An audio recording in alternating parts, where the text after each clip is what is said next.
So hopefully everybody can see my screen right now. This is just a rundown lay of the land. So this is how we're going to go through it. There'll be time at the end for questions.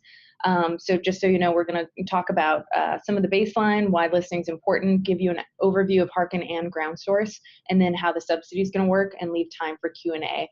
If you end up having questions later, you can also ping us as well.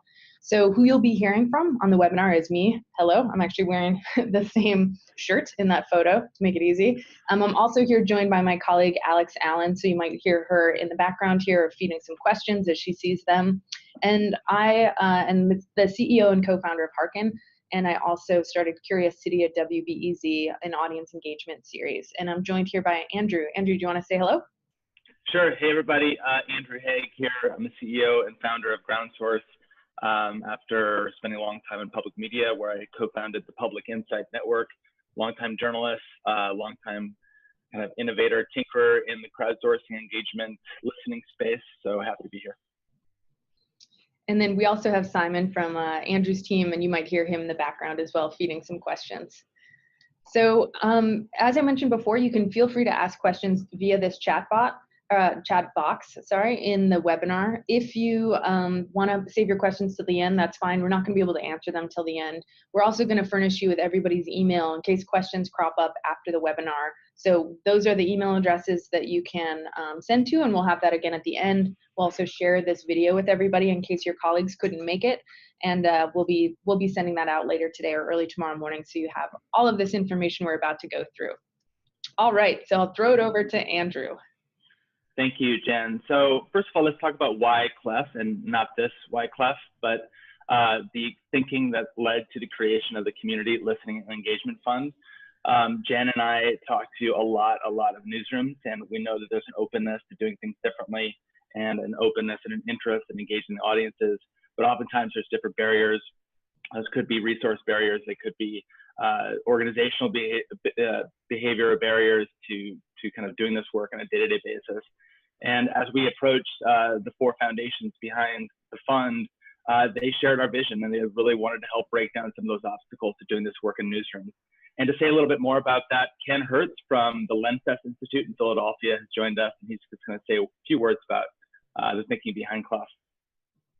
And Ken, you might have to unmute yourself, which would, you can go into the panel and look at the microphone, and then click unmute. And if you can't, if we don't hear you in 5 seconds, we will move forward, because I know the technology can take a moment.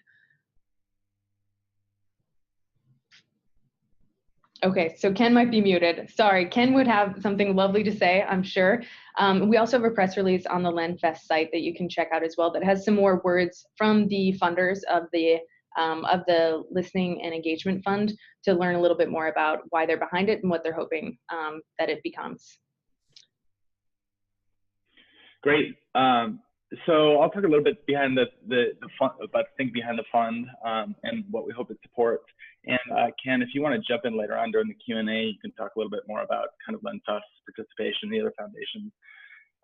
So we really believe that the logic behind CLEF and behind the fund is actually quite simple, that the more audiences feel like they're being served by us, the more that they feel listened to, that the more they'll connect with and support our work. Go to the next slide, Jen. Mm-hmm. Oh, there you go. Sorry. And that really, that instead of building our news organizations on the ever-shifting sands and winds of social or video or whatever comes after that, that we really should be building on our relationships with our audiences and communities. But that the trick to listening, and we found this out over and over again, that initially it's hard to scale, but we've seen a lot of success with our tools and with engagement in general by pursuing a more focused strategy, a focused listening, and building from there. But the first step and the key to everything else is listening first. And then, ultimately it is all about relationships. And we believe, as does The Guardian, that relationships, if we can build those and sustain those, they're the key to our sustainability as news organizations, and even in The Guardian's case, profitability. Exactly. So what we see is that traditional journalism, the way that it's set up, the very processes that support it, aren't really geared for listening. They're great for broadcasting. They're great for creating, products, whether that's, podcasts, digital, whatever it is that your newsroom is making. you're really focused about making those products and then telling as many people as you can on as many platforms as you can about the information that you found. So this is just a little, visual for what journalism is kind of set up to do right now, is to broadcast, this is what we, the small group of people making the decisions, think you all need to know. But instead, what we're going to talk about today is public-powered journalism, which is really the foundation of both Hearken and GroundSource. And what we believe is that you should start with the public instead of what your newsroom thinks necessarily you should be covering. That's part of it. But you should also be taking in information from the people you're serving and understanding what's on their mind that they want to discuss. In Hearken's case, it's what do you not know that we could find out for you. So we're always looking for people's questions. And what we find is that when you engage with people, not as a mass audience, but as individuals, you get deep and rich insight. You get them to tell you more. They become part of the story. They become really invested not only in the work that you're doing, but in your news organization overall, which again can lead to revenue. And we'll talk more about that shortly. So another way to kind of put this visual is to look at it in terms of the places where decisions get made in the editorial room. So right now, the way most journalism gets made, the public isn't meaningfully involved until after it's too late. So after you've published a story, perhaps you have a comment section. Of course, a lot of people have taken them down because it can be hard to maintain one in a civil way. Comments aren't really designed for actionable insight. They're designed for opinion sharing. And so the public really and the newsroom are two ships passing in the night. Once reporters are done reporting, they have to run on to their next story. So they don't really have an opportunity to learn from the people that they're trying to serve and to constantly be iterating to be able to create the best kind of relevant journalism they can. So by contrast, the public-powered story cycle means that the public is allowed to and encouraged to be involved at every step of the way. So at the pitch phase, the assignment phase, and the reporting phase, as well as after publication. And we're going to take you through how GroundSource and Hearken can be used at these various phases of getting decisions made about what stories to cover and how to cover them, and then what to do after them as well. So we've learned that when you give the public power to shape your work at every step of the way, the product you make is much stronger and has much more insight behind it too. So now I'm going to take just a few minutes to tell you about Hearken and what we've been learning, kind of how our process and our model works.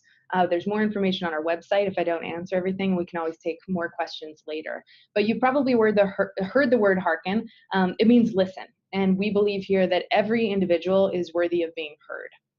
And so in our public-powered story cycle, we have a number of things that the public can do with the newsroom during the process of making stories. At the pitch phase, it's about collecting your audience's questions. What is it that they don't know, that they can't Google, that hasn't been created yet, that you can provide for them? What information? At the assignment phase, you can also let the public vote on each other's ideas. You can curate the best questions being asked and let them ultimately decide, what your newsroom budget is, like how you're going to spend your time.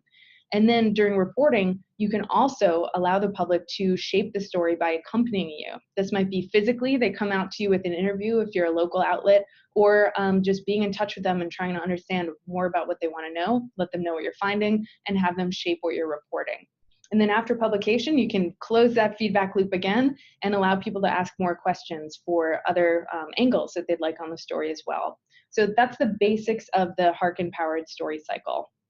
And, at Hearken, we talk a lot about engagement, and that's a big buzzword, of course, in the industry. And we think about it a lot just like regular people think about the word engagement, which is about a relationship.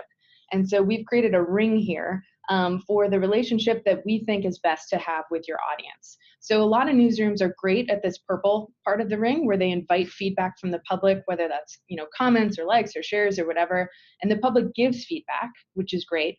But a lot of newsrooms fall short on that third part. And what we find is that when you stop the engagement cycle right after the public is given feedback and the newsroom doesn't use the feedback or show that the feedback even mattered, then that becomes a kind of extractive relationship. But instead, if you respond, if the newsroom actually uses the information that you're getting from the public and you show them that you're using it, that's when that magical relationship starts to form and they know that you're listening to you and they become more invested in what you're doing. And so in terms of how Hearken works, we have a platform. It's called the Engagement Management System. We call it an EMS. So it's like a content management system before engagement. And we have these embeddable modules that you can place on your site. So this might be to collect questions, to allow people to vote. And then also you can show people what you're currently investigating, the things that you've answered. You can be really transparent if you'd like about what you're looking into and why. And people tend to very much appreciate that. And then it all ties together in this engagement management system where the newsroom can be, keeping track of everything, organizing it, connecting it to Slack, taking action on the public's questions.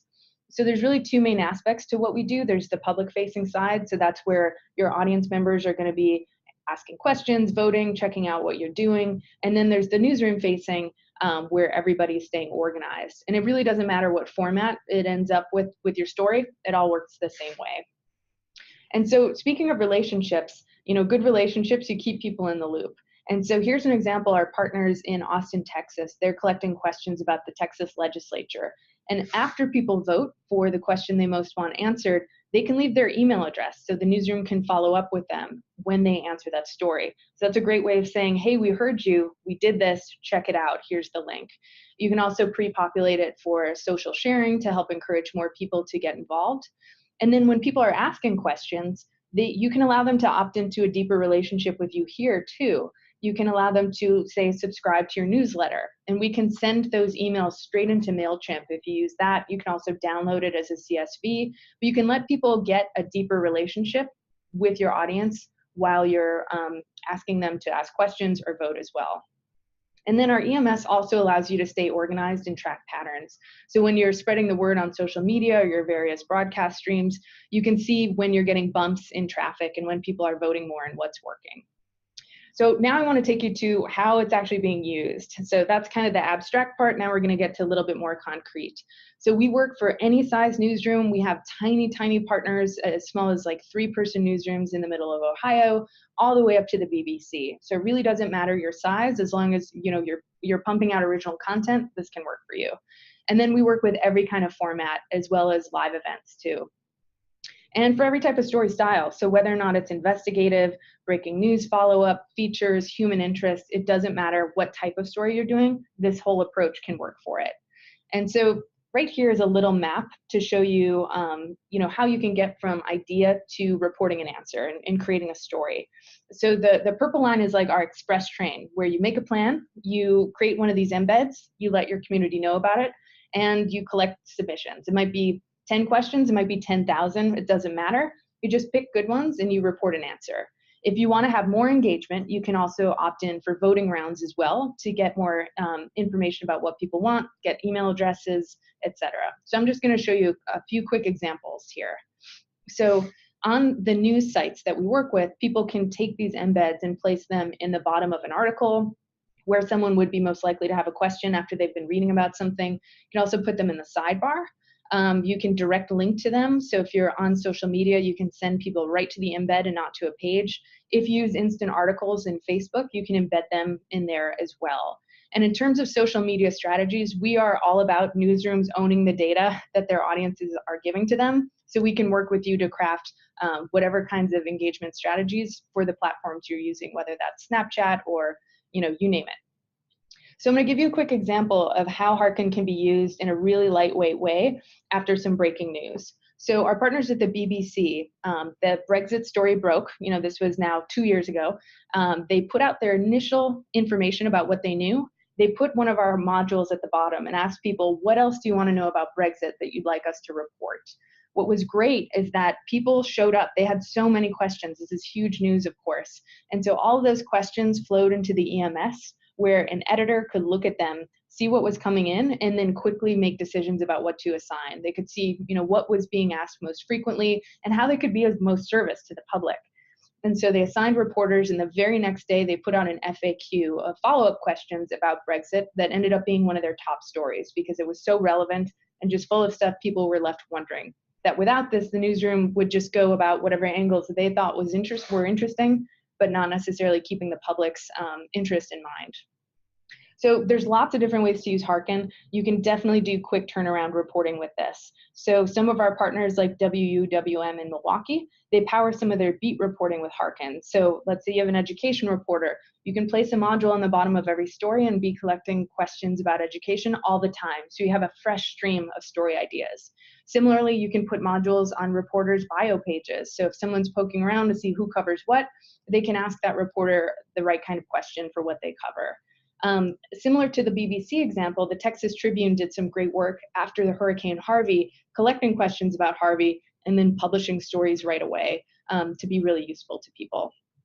And then also if you have a big influencer that you're going to be interviewing, whether that's in a broadcast setting or a Q&A you're posting online or wherever, you can collect questions ahead of time. So maybe with the elections coming up, you might want to have Hearken modules to collect questions for the people running for office. So the public can have a direct line of influence into the people that they're deciding on whether to vote for or not. And then also if you have a timely topic, you can ask people what questions do they have about that. So for individuals or for topics that people are going to be curious about, you can do that ahead of time. It's really easy to do. And then you have a great set of questions that you know is serving the public.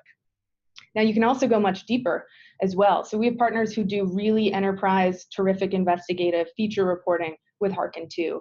So depending on the kinds of questions you're looking for, whether or not it's about your local area or about different topics, you can really go as deep as you want. So one of our partners, Lancaster Online, just did a great package about child support that came from an audience question.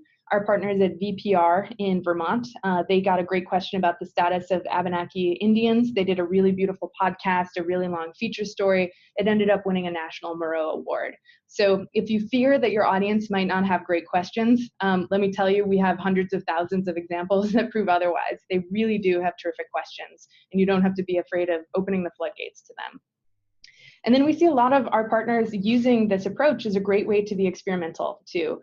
So our partners in Chicago just did a great story answering the question of why aren't there more women, statues of women in Chicago? And they crowdsourced the answers of who people wanted to see statues of in Chicago and made a great interactive. And then our partners in Nashville at WPLN, they did a great web story about how houses kind of, go from being crushed and where they go after they're demolished. And they ended up making it into an incredible puppet show and a live event, which did really, really well for them. You can see a little screen grab there. So you can work with your current audiences on Hearken, but you can also partner with libraries and community organizations to reach audiences you might not be reaching yet already. And we have tons of examples of that if you're interested, and we can talk offline. The thing I want to say though is that when you put the public at the center of your model, the value follows through and through. So what we've been seeing is there's significant value for audience growth and revenue. So we found our partners, Bitch Media, did a study. The people who engaged with Hearken were up to 5 times more likely to convert to paying subscribers. They had their email addresses, they tracked them, and they saw that over time they were more likely to give. At other partners of ours, we're seeing that on average, when people ask a question and you give them an opportunity to sign up for a newsletter, more than half of them will, which is a great way to grow your newsletter e-list. And then also we're seeing partners selling sponsorship messaging on their modules, on their podcasts, on their broadcasts, whatever it is they're making. So you can also make some great money having advertisers be seen and heard alongside of this great community listening approach. Then for editorial, for reporters, producers, editors, it's really great for your brand. Because you're taking public questions, you're going to be doing original storytelling that's different from your competitors across town or across a topic. You're going to be doing stories that are really relevant because people are asking you for them, and they tend to outperform other stories many times over. So just some examples here. We've seen partners getting on average 11 to 15 times more page views for these stories. We've seen multiple partners have their #1 story of 2017 be powered by Hearken and powered by the public. Longer time on site, and these stories also tend to outperform other stories on social media as well, where people are inspired to share it with their friends because it's something really relevant to them. And then importantly, reporters love it. They love getting to know who their audience is, not just as an abstract concept, but as real people. And they get to have adventures, getting to look into things they never would have thought to ask themselves, or they never could have gotten past an editor. And we've been seeing reporters feeling very fulfilled and having just a lot of I'm trying to think of, right now, obviously, with the elections and this whole being mad at the media that a lot of people are feeling, this is a great way of actually reconnecting newsrooms with the public and allowing them to have these meaningful interactions that show everybody we're all just people, we're all just doing our jobs. And then there's also significant value for the public, the people that you're serving. So not only do they get this inside look at how journalism works and a renewed appreciation for it, but they also get a space where they can be valuable and helpful for the rest of the community. They can get access to people in places that without a newsroom, they never otherwise would have been heard by. So we're seeing when people are involved, they will share it on social media like crazy. So on Twitter, on LinkedIn, on Facebook, they will tell the world when they're involved with a story with your newsroom. And then the other cool thing is that people can have an outsized influence in their community. So I'll tell you just a quick story. A woman in Nashville wanted to know about the name of a park named Fred Douglass Park. And who was Fred Douglass if you had a park named after him? Because if it was named after Frederick Douglass, it was spelled wrong. And so the newsroom ended up looking into this. They went to city council, they went into the archives, and they learned it was supposed to be named Frederick Douglass Park, and it was an 80-year-old slight. People at the time were not ready, apparently, to have it named after Frederick Douglass. So because of this question, the city renamed the park Frederick Douglass Park. You can see they even had a Frederick Douglass impersonator there for the opening ceremony of the new park. And that was just one person's curiosity, making change in the community. So that's the kind of things that can happen when you give the public power in the stories that your newsroom creates. So just to finish up real quick, why Hearken? So a lot of people are like, why don't we just use Facebook and Twitter or Google or PollDaddy or whatever these things? These are the reasons. We are designed for journalists and for news organizations. All of our stuff is customizable. You can sell advertising on the technology and make money, not make money for Facebook. You can collect the emails, the personally identifiable information, and you own your data, not us, you own your data. And then we also take pride in our consulting and training. We're not just a technology, we are a way to help you start thinking audience first. And we have tremendous consultants who are there to help you every step of the way with launch plans, new initiatives. We don't want you to have to reinvent the wheel. We've gotten this down to a science. So we want to help you get from idea to working with the public as soon as possible. In terms of what comes with our subscription, you get the technology, you get the consulting. We also send along progress reports, and you're part of a community of best practices. So all the journalists around the world are able to connect with one another, ask questions, give each other's ideas as well. So that is the short story of Hearken. I could talk for 5 hours, I'm sure you can tell. And I'm going to hand it over to Andrew now to talk about GroundSource. Great. And then any questions that are cropping up here in chat, we'll deal with those as we get to the end of this section. But thanks, Jen. That's so inspiring. I've heard that talk I don't know how many times, but every time I get inspired by it, because a lot of the same concepts, ideas, and values animate GroundSource in our work, building community with newsrooms. So GroundSource is really, if you can think about it as being kind of like a MailChimp for mobile. You can build automated conversations, you can monitor a feed of intelligence or feedback from the community, and you can build and manage lists of what we call sources. You might otherwise think of them as contacts. So that we're kind of an all-in-one seamless tool that allows you to build those relationships over time, and then to have a two-way conversation with people over SMS, Facebook Messenger, even voice works. People can call a phone number. So we have a lot of flexibility, and it's used in a lot of different contexts in a lot of different ways. So we want to go a couple clicks through. Yeah, there you go. So basically what you can do with GroundSource is kind of automate the process of interviewing a lot of people at once. The way it works is you build these conversations that include a mix of questions and messages. The questions could be 1 through 5 or yes, no, or there could be an open-ended text question. You can collect audio, you can collect video, you can collect GIFs and pictures, all that through the course of having a conversation automated with someone on their phone. And we found that that process is super engaging to people. They find it kind of delightfully simple to chat back and forth with what essentially is a bot. And then you can seamlessly hand off that automated conversation to a kind of one-on-one conversation with a producer or a journalist. One of the ways it's used extremely effectively is before, during, and after events. Like KPCC uses it for their Unheard LA series. They'll post the phone number at the event, and then they'll use the two-way texting to engage people before the next event or after that event. And then they'll build a community around the Unheard LA kind of program. It's also extremely effective at kind of linking together your podcast audience and bringing them into an ongoing conversation with your organization, with your producers and journalists. Reveal from the Center for Investigative Reporting is using it to great effect to kind of build community around their podcast. And I've seen some really interesting things that in a lot of cases, the majority of their audience is only reachable through the podcast. So it's really important to them to build that community that they can engage with after and during, after, and before the podcast airs. WDIV in Detroit used it to build community during a broadcast event. In this case, it was the Thanksgiving Day parade. They were interested to see what kind of response they would get from the community if they put a phone number on TV, and they also printed it out and handed it out during the parade. And they wanted to build a community-wide conversation about the divides in Detroit, and more than 1,200 people texted in, and that's serving as kind of the seed stock or the basis for their community-wide conversation called Speakeasy. Another very effective way of using GroundSource is to kind of build community around beats. So LOHA.com and the Poughkeepsie Journal wanted to chronicle the changing economy in the Lower Hudson Valley.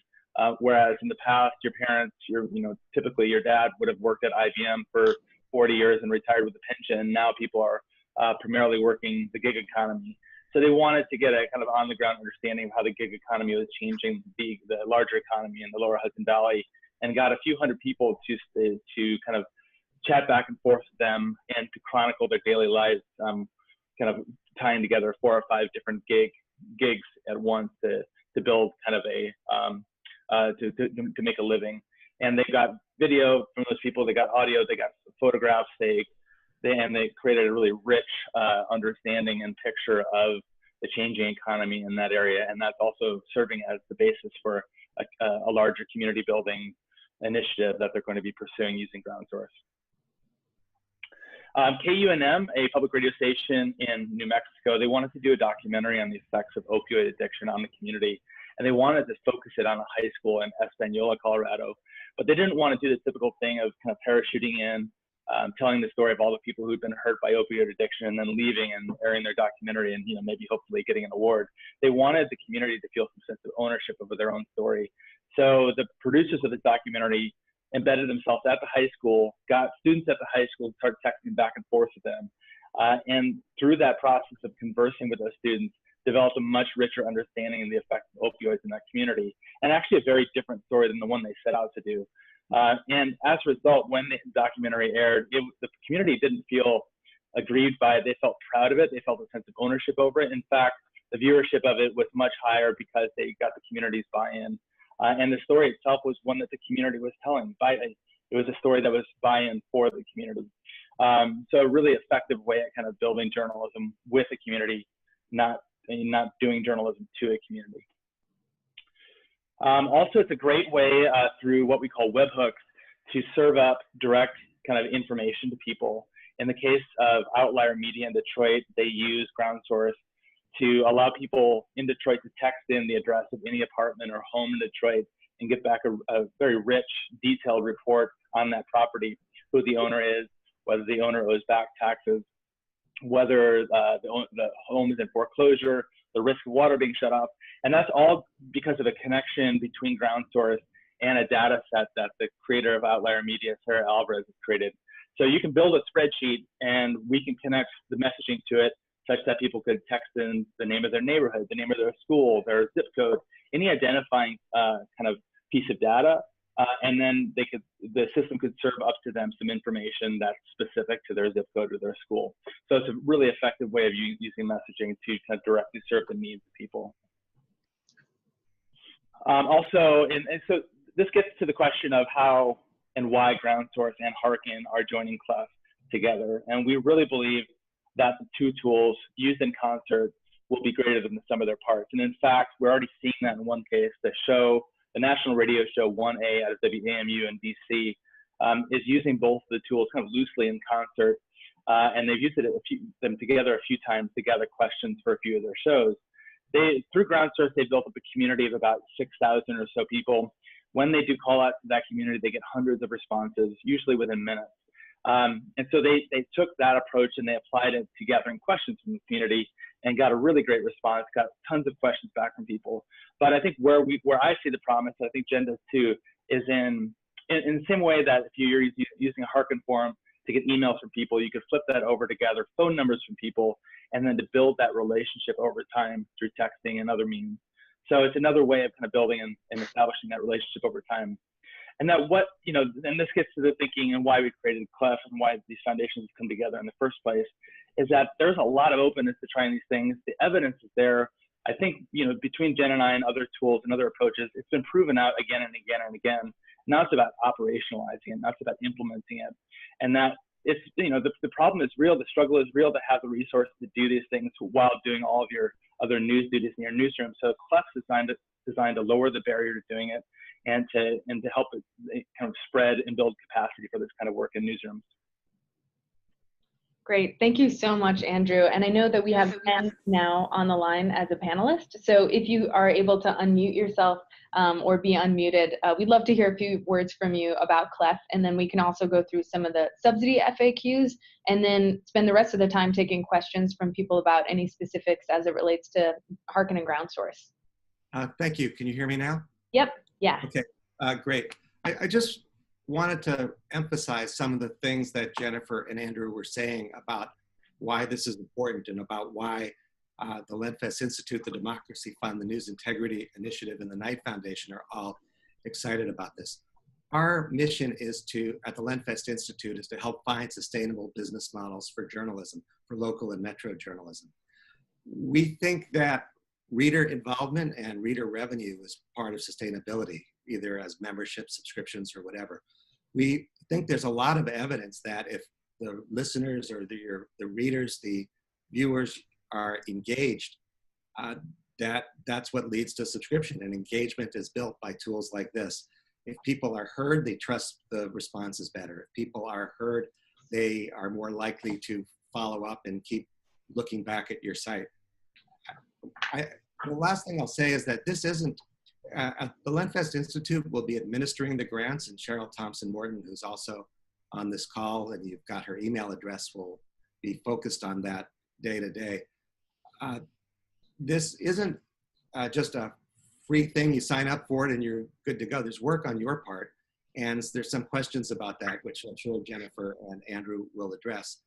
And one last thing I'd like to put out there is that we're going through a process now. It will close in a few weeks, and then grants will be given, but there'll be another process later in the year, probably around mid-year, and one after that. After we see how these tools work, we may introduce other tools into the CLEF program. So this is a long-term effort to help you engage more closely with the communities that you serve.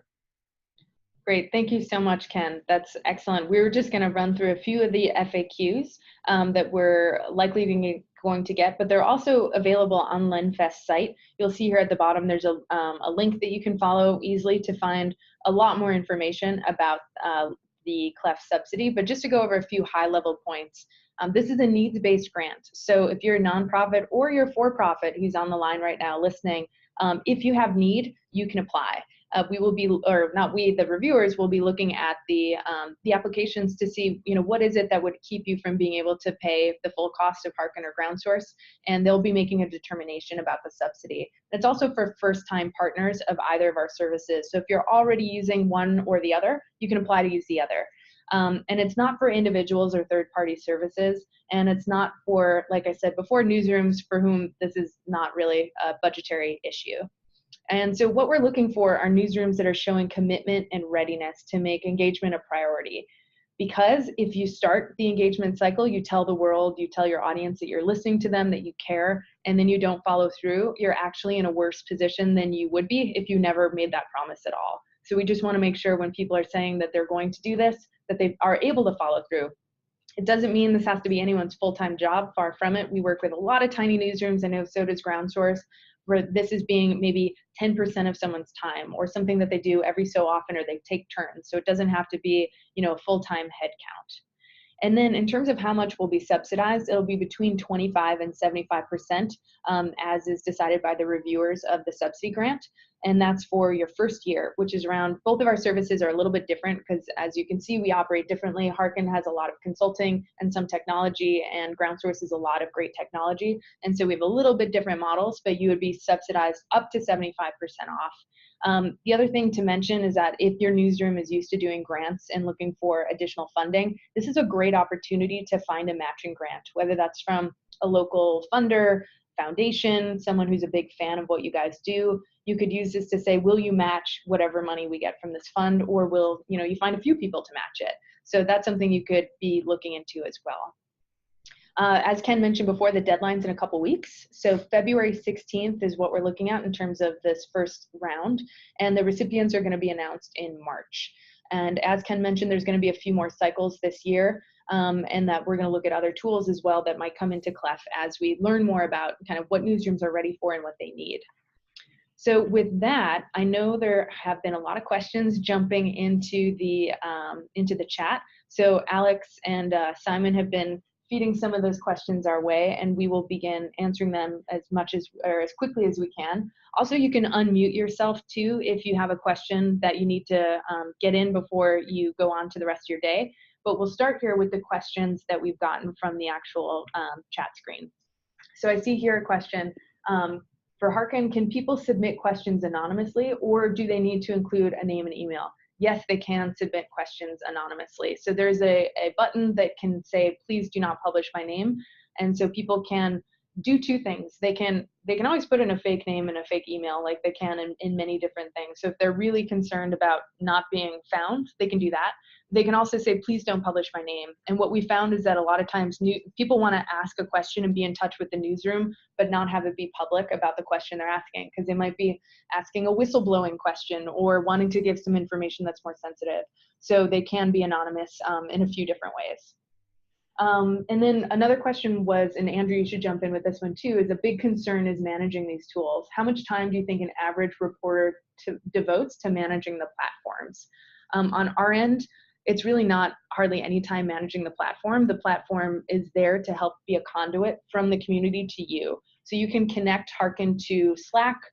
You can have emails come in that show you what people are asking, and you can just take that to your editorial meeting like you would any other idea or story assignment. So for us, it's not about managing the platform. We don't want you to spend hours on our technology. We want you to spend hours reporting with the public. So our technology is really just a conduit for those things. The most it would take is 2 minutes or 3 minutes to set up a module and style it the way you like it, and cut and paste the embed code on your site. So that's kind of, Hearken does not have to be a full-time concern. It could be something you just wrap into your workflow. Andrew, do you want to talk about GroundSource? Yeah, much the same answer that I've seen, people on board and start using GroundSource in a matter of minutes without really much training on our end. I mean, of course, and same with Hearken is that, some onboarding and some understanding of best practices is required in order to start using the tool effectively. I think where the labor comes in is really building that community and, in our case, getting the phone number out there, getting people to respond. I mean, if you're 1A, a national radio show, you're not going to have a lot of trouble getting a response. You've got a big bullhorn. So if you've got a big bullhorn, building that community can be a little bit easier. But what I've seen is that's where the real push is at the beginning. And once you've got that community established, it tends to take on a kind of a snowball quality. I mean, it grows kind of on its own accord. So that being said, it's really dependent upon how much you want to integrate this into your work. But the day-to-day work of managing the tools themselves is quite low. Yeah, same. Okay, so another question I see is, I'm interested in seeing how the Hearken module appears on mobile and how users engage with it differently on each platform. So in terms of mobile, our embeds are responsive. So if you put this on a web page, it's going to take the same size of the web page as the phone, as long as the website that your newsroom uses is responsive. So our modules are responsive, and you can also direct link to them. So if you're on social media or Facebook and trying to get people to participate in some way, you can send them that link, and it'll just respond to the size of the screen that it's on. So it is a responsive platform. And then there's a question about how and whether newsrooms have used live events in physical spaces as part of the Hearken process. Yes, they have, and we're really excited when people do that. So a couple of examples I can give you. One of our partners in North Carolina, they did a World Cafe event where they collected what people's questions were about their community. It was Raleigh-Durham, and they wanted to know, or sorry, Winston-Salem actually. They wanted to know what were the top concerns people had in the community, and it ended up being mental health after they kind of looked to see what came in, and people voted on it. So they decided which event they wanted to have a World Cafe around. So they did a whole in-person event about mental health, and then at the event too, they were able to collect more questions from people for follow-up reporting. So we do see some of our newsrooms will bring iPads to events, whether or not they're having a town hall meeting or whatever, and encourage people to ask questions. They can put a link up on a screen if they're projecting something that's got a short link for people in the crowd to ask questions of a person they're interviewing if there's like a panel going on. So there's lots of different ways to use Hearken in a live context. And Andrew, I don't know if you want to field that too, if you've seen GroundSource used in that similar in a live context. It's almost at its most effective in a live context. I mean, it's the perfect kind of mix of a captive audience and the ability to kind of get that phone number up on a screen, and for people to, for you to say before the event starts, hey, everyone take out your phones. This is how we want to stay in touch with you, or send in your questions during the event. Here's the phone number. It takes, a minute or two, and if you pause long enough for people to take out their phones and do that, and give a little social pressure to do that, we've seen the majority of that room sign up within 30 seconds to a minute, and then you've got them to talk to you afterwards and beyond. So really, really effective at events. Great. And then there was a question here about, do we expect to renew grants as well, or is this a one-time offer? We don't know that this fund is going to be limitless. Hopefully it'll be something that continues out in the world, but there's no guarantee of second-year funding. So your newsroom should plan to take on that cost if you decide to keep using Hearken and GroundSource going forward. We have seen a lot of our partners have been successful in getting sponsorship for their series. So they might have a local business being sponsoring it, a foundation, a funder, whatnot. So it can pay for itself, not only in sponsorship money, but also in the increased donations or membership if you have that kind of model, because you're collecting email addresses that you can then convert into paying customers. So yeah, Andrew, I didn't know if you had anything around conversion as well, or kind of paying in year two, because I know your model's a little bit different in terms of how many people in texting and the costs with SMS. Yeah, so I think we have a slightly different model given the nature of texting. And that's something we plan on kind of customizing for each applicant or each organization that makes it through this. But yeah, there are different plans for different size organizations / audiences. Great, and it sounds like we probably have a few more questions. Simon, do you want to jump in? Can you hear, or can you unmute? Hi all. Yeah, I just have I've been collecting the GroundSource questions, so I'm going to get the quiz now. The first one question we had from somebody was, are there any examples of GroundSource in use for live election night coverage? And Andrew, if you don't have one, I can think of one off the top of my head. Yeah, take that one. Sure. So our partners Reveal from the Center for Investigative Reporting worked on a collaborative project with the Center for Cooperative Media in New Jersey on sort of building a people's agenda for the gubernatorial race here in 2017. And they managed to collect hundreds of responses and have a conversation with those people in addition to those responses on election night about the results coming in. They actually ended up holding sort of little local potlucks where folks got together and watched the results come in and engage not only in person, but also with the newsroom via GroundSource. I want to add something real quick to that too. We're working on a new pilot for a project we're calling Pulse. But basically the idea is to be able to do, to take a small group of people, ask them questions day in, day out for a period of time, and kind of take a daily diary of their life.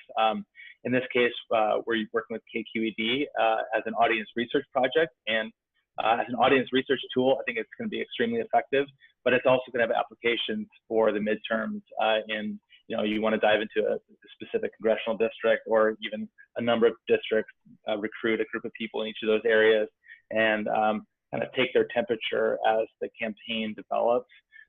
We can see that being a really effective way of getting beyond polls and into the actual sentiments of voters in the run-up to the election.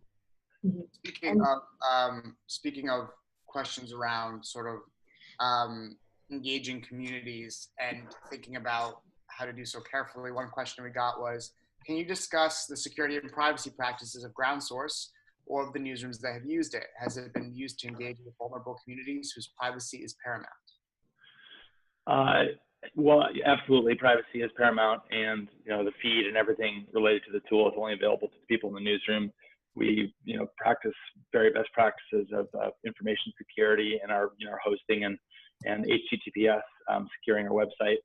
We follow all those best practices, and it has been used to communicate with vulnerable communities. The project in South Africa focused on wanted to put the spotlight on the epidemic of rape in that country and gathered testimonies through GroundSource, through text messaging that were then shared with a news service called Health E-News to put a spotlight on rape in South Africa, and also to share information back with people sharing their testimonies to give them access to rape crisis centers in their area.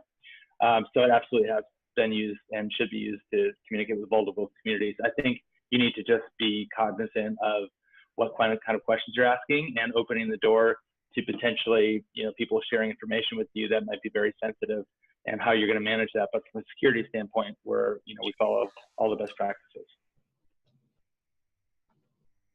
There's a question here from Stephanie Murray. How can small independent, this is for both Andrew and Jen. How can small independent news orgs better understand pricing? Will it likely be at a cost of $8,500-ish, no matter how the size of the news org, or will it make a difference for those looking to continue after, or will that make a difference for those looking to continue after this grant, helping them find sponsors especially? Yeah, I can jump in to talk about Hearken. So year one is a little bit more expensive than year two because a lot of it is onboarding and training. So year two, our cost structure changes to $74.75. So, little less than $1,000 difference. And then if newsrooms that are large want to use Hearken in more places, we do have additional licenses that you can buy, which come with more consulting and more technology too. So for instance, some of our partners have one Hearken subscription for a live broadcast show, another one for kind of a feature group, another one for election coverage. So they have, they actually buy more subscriptions to Hearken at a discount as they go. But our base price for just working with a newsroom is $74.75 in year two. And that's because we do a ton of consulting work with newsrooms. It's really, the technology is there to support a mindset shift. And that mindset shift takes, time on the phone. It takes emails. It takes helping newsrooms really kind of get on looking at the public as a partner and not as a consumer. And so that's something that people have access to the whole time with Hearken is our great consultants. We have people from the Wall Street Journal, Politico, Patch newspapers, WNYC, local, public media stations, local hyper local online only sites. So you have great expertise of journalists on our team who are there to help you craft a strategy throughout the life of your subscription, no matter what you're doing. Andrew, do you want to talk about GroundSource? Sure, yeah. So we have a couple different tiers, and they're really based on size of audience and organization.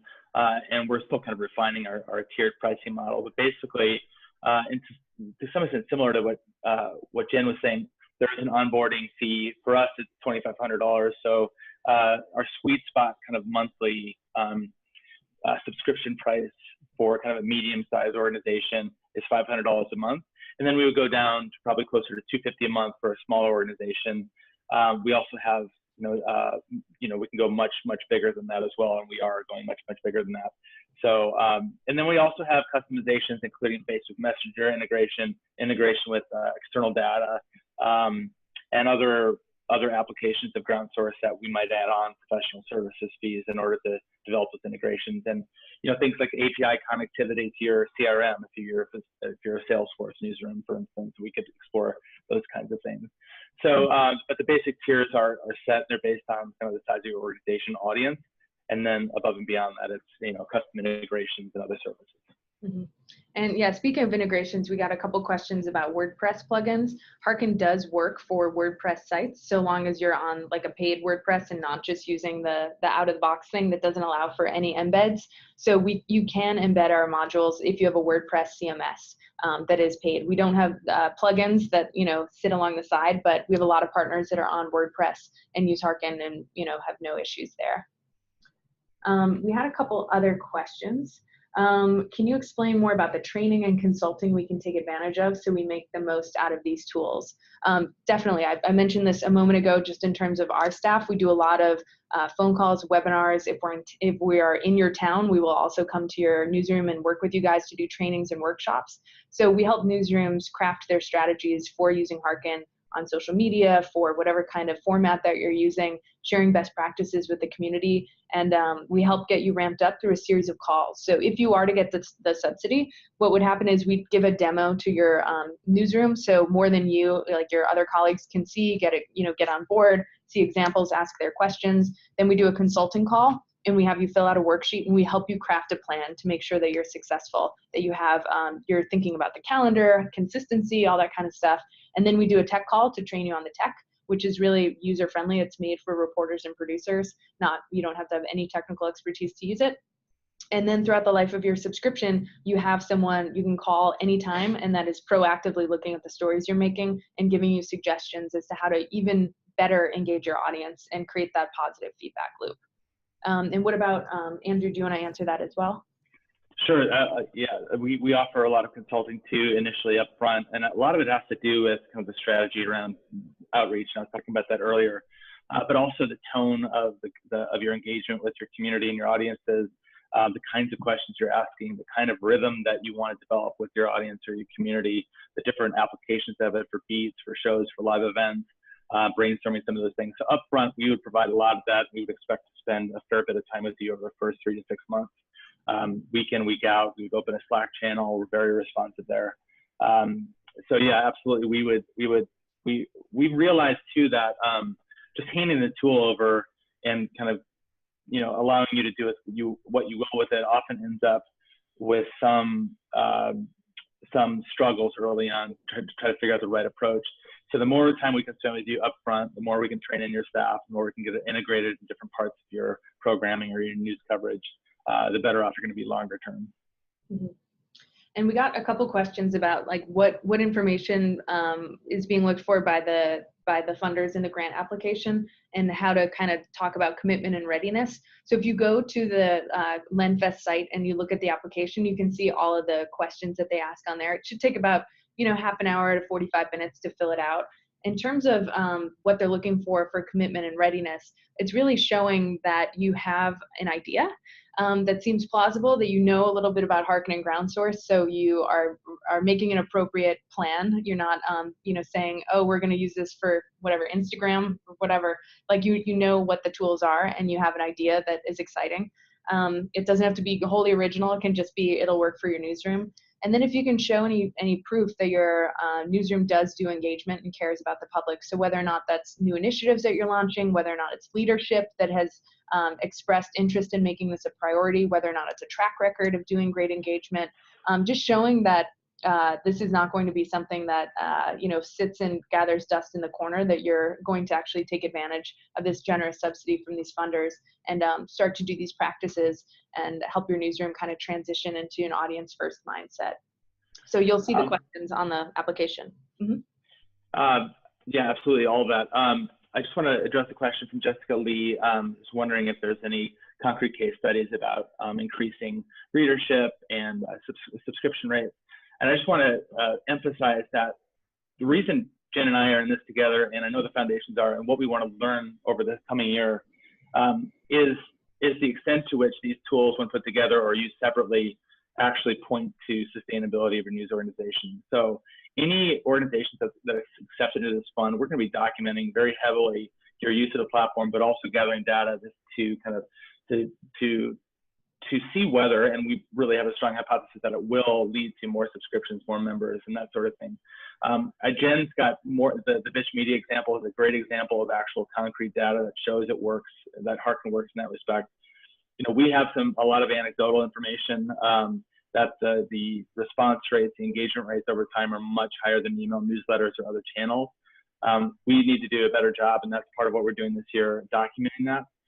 But our strong hypothesis is that it will, and that's part of what we're doing. That's part of what CLEF is all about. Yeah, definitely. I would add, we do see that this is growing newsletter subscriberships, it's growing membership and donations. Even anecdotally, one of our partners, KPCC in Los Angeles, were dealing with the wildfires recently, and they pretty much powered their entire wildfire coverage for a few days off of audience questions. And someone was so happy with the coverage and that it was so relevant and so helpful and so responsive that they gave the newsroom $30,000 and they, had just been a small time member before. So that's, the kind of things that can happen as well. Not only, just incrementally growing your audience through the hard work of relationships and then asking them to become a member or a donor or a subscriber, but there are people who will take notice of it in bigger ways too. Same with advertisers as well. And then an existing client of Hearken would like to apply for a subsidy for an additional license to GroundSource. Will there be a new separate application process? Yeah, so if you are already a current partner of either of our products and you want to use us or our services and you want to use us more deeply, just get in touch with the person who your newsroom is in touch with. So for us, it would be your engagement consultant, or you can also just email info@wearehearken.com. You can get in touch with Andrew as well to learn about how to use GroundSource in deeper ways through the subsidy too. But if you're not a partner of the other and you want to partner with the other, then you can apply for this particular subsidy. All right. There's a particular question I wanted to send both of your ways. In your experience, any topics or themes that tend to perform better via Hearken or GroundSource? Yeah, we see, so I'll start with that. We work with a lot of local newsrooms, although we also work with topic-based and niche publications as well who might focus on a particular topic. But for the local newsrooms that we work with around the world, we're in 15 countries right now and more than 100 newsrooms. A lot of people want to know about underground tunnels, we found. They want to know what's the infrastructure below their city or their town. They also really want to know about myths in their town and either have those busted or affirmed. They want to know about what happens to their recycling. They want to know how money is managed in government. So there's a lot of universal questions that come up that we see newsrooms doing really, really great work with, even street signs and the names of different towns. So there's some universal curiosities that come up in a kind of geographic-based context. So I'll answer that too in kind of a slightly different way. I think we found that the environment in which GroundSource works the best is where there's a gap between the public discussion of some topic and what people are actually experiencing or their ability to have their voice heard. And it's really that gap between that I'm yelling at the radio like, why didn't they talk to me? Why didn't they ask me those questions? Or they didn't even talk to such and such. Being able to tap into that energy or that frustration is always a good thing. It's always something that leads to a lot of response. I'd also say that oftentimes the question we have organized or kind of come to ourselves as a newsroom that we want to ask the community isn't the question that's going to get the community to talk. And it's about listening, not just to the community in terms of their experiences, but also the way they're talking about things, the way they're formulating questions themselves, and really tapping into that. So speaking in a voice that's authentic and actually reflects how people are talking about something. Yeah. Well, we have, we're just at time here. It's 3 o'clock. Let me just take a scan through to see if there's any other questions that we can answer real quick. If you have to jump off, we totally understand. People are busy. There's a question here about, isn't the Hearken platform based on an open source platform? That's a great question. So whoever asked this had some history behind it. So we used to be, or I came out of WBEZ, and we had initially built an open source platform to do some of these things, not nearly as much as Hearken can do now. That was with the Knight Grant like 3 or 4 years ago. What we learned is that even by having the open source platform available, most newsrooms did not have the staff to host, maintain, install, the open source code. So we had a lot of newsrooms who wanted to use a free version, but simply just didn't have the bandwidth to do that and didn't have developers on their team, or their newsroom management didn't want to spend their developers' money managing this third-party platform, which is one of the reasons we developed a hosted service where we keep everything up. We are constantly evolving the tools. We're there to help you make it really easy so you don't have to even think about that kind of stuff. So on GitHub, I'm sure you can find a very, very old janky version of kind of the Curious City platform, but it has a lot of security holes right now because it takes a lot to upkeep, and no one's been doing that. So that's a nice history question here. And see if there's any other questions, Simon or Andrew, that you saw that you want to speak to before we jump. I think we can look through, and if there's any that are burning questions that have yet to be answered, we can answer those in an email afterwards. It's a bit of an FAQ as well as the recording to the video. But I think we've got it covered so far, unless there's anything else that people want to cover. If it's okay, there's one question I found here in the Q&A section of the Zoom. And I think that the question is for Hearken, but I think that there's an answer from GroundSource here as well, is what's the difference between asking questions with Hearken and asking questions with something like SurveyMonkey? Yeah, do you guys want to start, and then we can... Andrew, and I would ask that question to you. What's the difference between using something like GroundSource versus using something like TextIn or IT or whatever your generic... Yeah, well, like SurveyMonkey or whatever, like online survey forms, the response rate that we see is much higher through texting and through mobile. And the quality, and this one's hard to quantify at the moment, but just the quality of how people talk in this channel is way different than they talk if they're kind of working through a survey form online. It's much more personal, much more intimate. And, as journalists, I mean, that stuff is golden for our storytelling. Plus you're kind of having this kind of intimate, almost like one-to-one conversation with the news organization. And it feels like, in the same way when you listen to the radio, it feels like they're whispering in your ear. It's kind of like the kind of mobile or technical equivalent of that. And we've seen response rates reach or exceed what typical email newsletter open rates are. And there are other texting platforms. I would have to say, having looked at all of them, that they are mostly designed for mass outbound notification, which I think speaks to an outmoded, in my mind, broadcast mindset that we're trying to change. Yeah, that's great. And some similar answers to Andrew's. So SurveyMonkey, doesn't come with custom consulting with journalists and reporters to help you craft your strategies, like beyond just a little form, but your entire kind of outlook on engagement and how you work with your audience. And they're not proactively giving you examples all the time of cool things that you can try and answering your phone calls right away. And then they also are really generic, and a lot of newsrooms want to have something that's branded and looks and feels like they do, where they can also put advertising on it.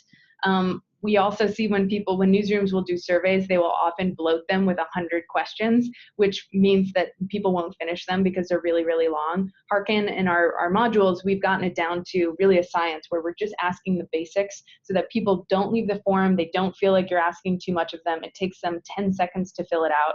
We also have these voting modules where you can connect people's email addresses to those, and you can then shoot them an email right away and say, hey, we answered your question. We can connect those email addresses into your CRM, like if you have MailChimp or an email provider where you're doing newsletters. There's like 100 other nuanced reasons, but those are some of the top ones, is that this is really custom built for journalists. You can do the same public powered journalism approach as Hearken with a pen and paper. Totally fine. Oops, the light went out in here. You can use this in a really low tech way. The thing is to make it scalable and to make it part of your strategy and not just a thing you do every so often. You need to have the right tools for the job, and that's what we've been building and testing with hundreds of newsrooms for the last few years. Well, I think we're 5 minutes over. We still have 72 people on the call. Thank you for hanging out. And we are going to follow up in the next day with a link to this webinar. So this video you can share. We're going to share also some PDFs and some case studies that you can share with your decision makers and bosses in the newsroom. If you're a boss listening, with some case studies you can share with the people that you want to get on board. We've just found that when you have an aligned point person, so there's always a person in the newsroom who will jump at the chance to do this kind of work. Look for that sparkle in their eye. Look for those people who want to experiment, who are excited, who like the audience and don't think they're a bunch of jerks. Look for those people and empower them, and they will make magic happen. Andrew's seen it, I've seen it, and we're really excited to find more of you out there and help you connect with the public in a deeper way. So any parting thoughts, Andrew, Ken, Simon?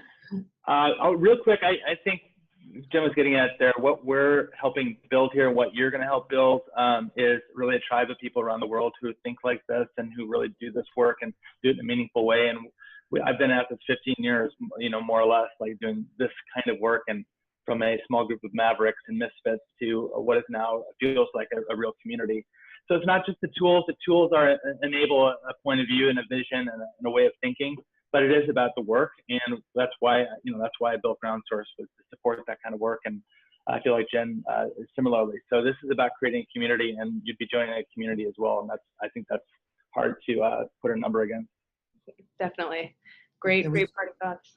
We certainly feel these tools are worth testing, and we hope you'll try them out and apply to be part of the program. Don't disqualify yourself because of any particular reason ahead of time. If you think that this might be interesting to you, put in an application and we'll review it. So thank you. Yeah, thanks so much, everybody. We will hope you have a great rest of your afternoon if you're in a US time zone. If not, I hope it's not too late or early where you are. All right, take care. Thank you. Thanks.